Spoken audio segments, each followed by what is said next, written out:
Welcome to DEFCON 3. I'm KT McFarland. Iraqi forces are starting a new offensive to push back ISIS terrorists in the country's Anbar province. Militants lost control of a key oil refinery on Saturday, and they were brought to a halt in their effort to take further control over the town of Ramadi, Iraq. Well, here to discuss the latest developments on the battlefield are Paul Floyd from the global intelligence and advisory firm Stratfor and Foreign Policy Initiative's David Adesnik. Welcome, gentlemen. David, let me turn to you first. What's behind the ISIS offensive? Well, I think right now ISIS needs to push back. And I should say first, thank you for having me back on the show. Last week there was a completion of the battle for Tikrit, which is best known as Saddam Hussein's birthplace. And after an initial assault failed where Iraqi forces were supported by Iranian-backed militia, U.S. airstrikes helped them take the town. And that was a significant defeat. It was really the largest military move by the government forces so far. So ISIS needs to reassert itself. Let me turn to you, Paul. You've served in that theater. Is ISIS going to be able to make gains, or is the Iraqi army going to be able to stop them and check their advance? ISIS still controls a large amount of territory both in Iraq and in Syria and has a lot of resources because of that. And so we should fully expect ISIS to continue to do counteroffensives in this kind of broad battle and broad war in various places, both in northern Iraq and in Anbar province. David, is this sort of a back-and-forth stalemate? You know, ISIS advances, Iraq advances, going to go back and forth for the foreseeable future? What do you think, David?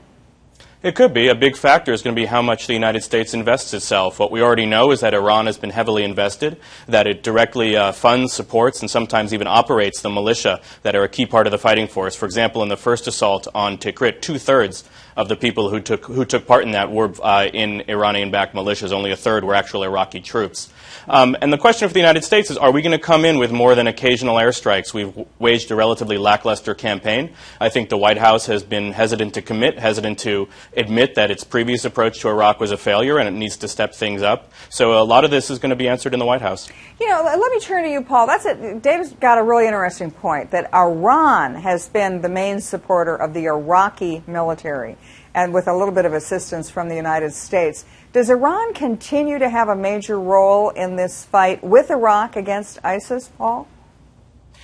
It does, where it can. I think we saw the limits of Iranian support in a place like Tikrit, where the United States had to step in with coalition air support to actually get the battle moving again and ultimately win that battle. But Iran is, helping manage manpower and training, but that has its limits, especially in places that are more Sunni-dominated, sectarian-wise, in a place like Anbar province. You know, David, when you say, well, the question now is what is the White House going to do? Are they going to continue, or are they going to step up their support of Iraq? Do we really want to be in the situation, as some would say, that we've become Iran's Air Force? Do we really want to marry up with Iran militarily to defeat ISIS? What do you think, David? No, absolutely not. They cannot be trusted. Their goal is not just to defeat ISIS, but to exert control over Baghdad, which they were doing quite successfully after the precipitous U.S. withdrawal in 2011.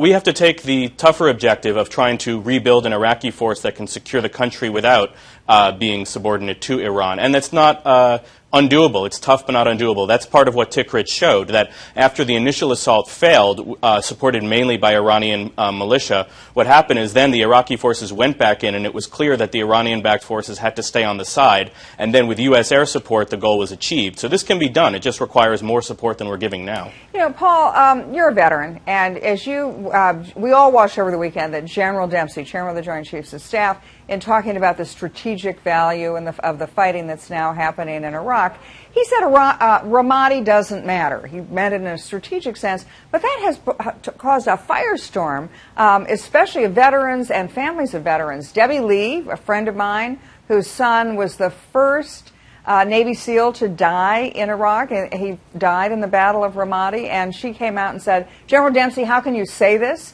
that it doesn't matter? My son's blood is in Ramadi, and you're now saying that Ramadi isn't. Why did he die then if it's not so important? I mean, Paul, how do you react to what General Dempsey said? On a personal level, I understand the reaction, having fought in Ramadi myself and being stationed there at times. the kind of emotional appeal of saying we don't want to sacrifice, having sacrificed for nothing in Ramadi. That being said, to General Dempsey's comment, I partially agree in the sense that you kind of have to divorce your emotions from what you're doing as a military strategy. And what he's saying is that Ramadi is a small piece of a much larger battle. And in that sense, I agree. Ramadi cannot be the sole focus of this fight because of past things that have happened there. David, I'm going to give you the last word. What do you think of General Dempsey's comments? Well, I think that Mrs. Lee spoke well to how that has an emotional impact on those whose sons and daughters made sacrifices. And I would just add, from a military perspective, a civil war like this, a counterinsurgency, it's a war for the population. Ramadi is a provincial capital in the Sunni area, which is the one that has been the homeland for the insurgency, both when the United States was there and now again. If the new government can't reassert control and rebuild its bonds with the population there, it's unlikely that the overall campaign would succeed. So I think just on a strategic level, General Dempsey's comments were not really right on. Well, thank you both for weighing in on the personal and on the strategic value of the Battle of Ramadi and the entire fighting that's going on in Iraq and Syria today. So, Paul and David, thanks. Check out foxnews.com for more on the fight against ISIS. I'm KT McFarland, and thanks for watching DEF CON 3.